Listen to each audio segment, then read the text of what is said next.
জলখাবারে কচুরি খেতে অনেকেই ভালোবাসেন। পাতে কচুরি পড়লে জমে যায় খাওয়া। তবে ডেলি কচুরি খেলে পেট খারাপ হতে পারে কিংবা গ্যাস অম্বলের সমস্যা হতে পারে। কিন্তু ছাতুর কচুরি খেলে অ্যাসিডিটি হবে না, আবার খেতেও ভালো। ঘরে সহজেই বানাতে পারেন ছাতুর কচুরি। আর তাছাড়া আপনারা তো জানেন তোরসার রেসিপি মানে ইজি রেসিপি, হেলদি রেসিপি। তাহলে আর কথা না বাড়িয়ে এই সহজ রেসিপিটা দেখতে চলুন তোরসার কিচেনে যাই।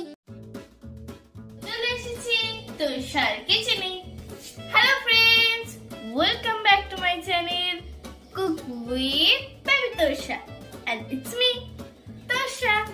তো ভিডিও শুরু করার আগে বলি, আমার চ্যানেলটা সাবস্ক্রাইব করবেন আর পাশে থাকা বেল আইকনটা প্রেস করবেন যাতে নোটিফিকেশনটা সবার আগে আপনার কাছে পৌঁছে যায়।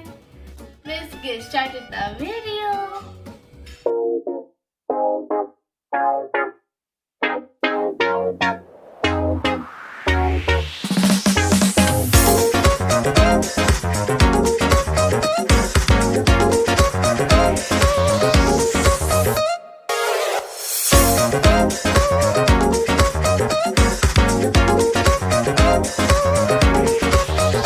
তো প্রথমে আমি 2 বাটি ময়দা চেলে নিয়েছি। এখন দিলাম এতে স্বাদ মতো লবণ ও 1 চামচ চিনি পাউডার। চিনিটা আপনারা স্কিপ করতে পারেন। শুকনো উপকরণগুলো মিক্স করে নিয়ে 2 চামচ মতো সাদা তেল দিলাম।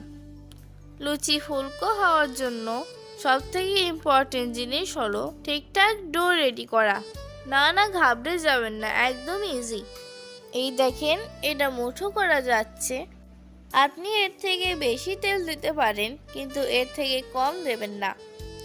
এখন কুসুম গরম জল দিয়ে একটা সেমি সফট ডো তৈরি করব। ঠান্ডা জল দিলে লুচিটা বেশিক্ষণ নরম থাকে না। ডো রেডি হয়ে গেছে। এখন মিনিমাম 10 থেকে 15 মিনিট রেস্টে রাখবো। এটা রেস্টে থাক, ততক্ষণ আমি ভিতরের পুরটা বানিয়ে নিই।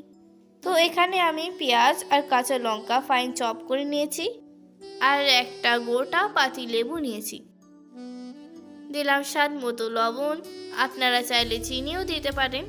তো এখানে ছাতু নিয়ে নিলাম 1, 2, 5 চামচ মতো।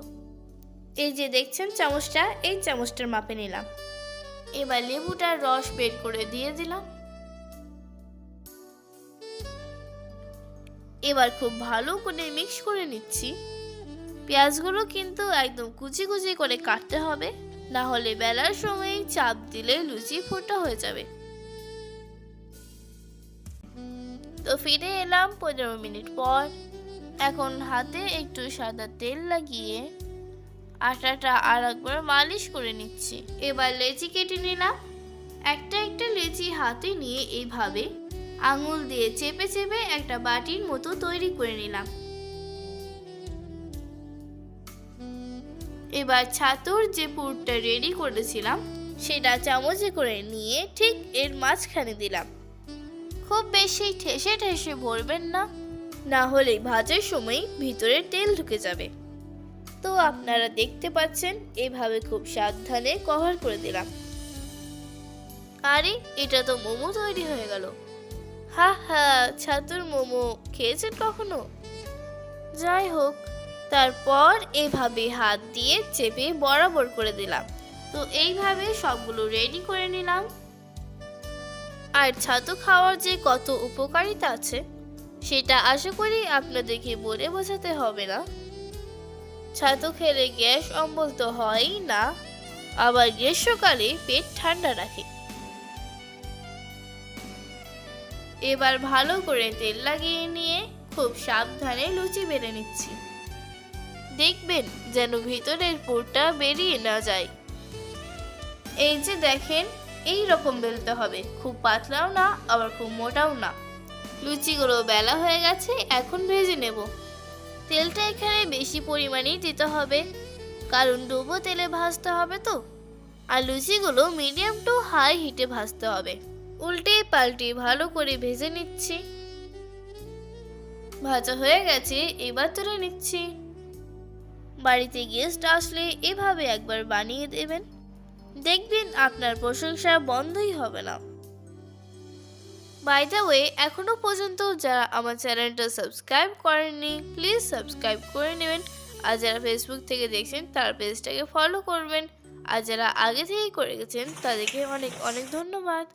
আমি সবসময় চেষ্টা করি সহজ রেসিপিগুলো আপনাদের সঙ্গে শেয়ার করতে, যাতে আপনাদের সময় ও পরিশ্রম দুটোই কম লাগে। তো সবগুলো একইভাবে ভেজে নিচ্ছি। ভাজতে বেশি সময় লাগে না, একবার তেলটা গরম হয়ে যাওয়ার পর ফটাফট হয়ে যায়। টেনটেনা, ইটস রেডি। তাহলে দেখলেন তো কত সহজ রেসিপি। ভিডিওটা ভালো লাগলে লাইক করবেন আর আপনার ফ্রেন্ডস এবং ফ্যামিলির সাথে শেয়ার করবেন।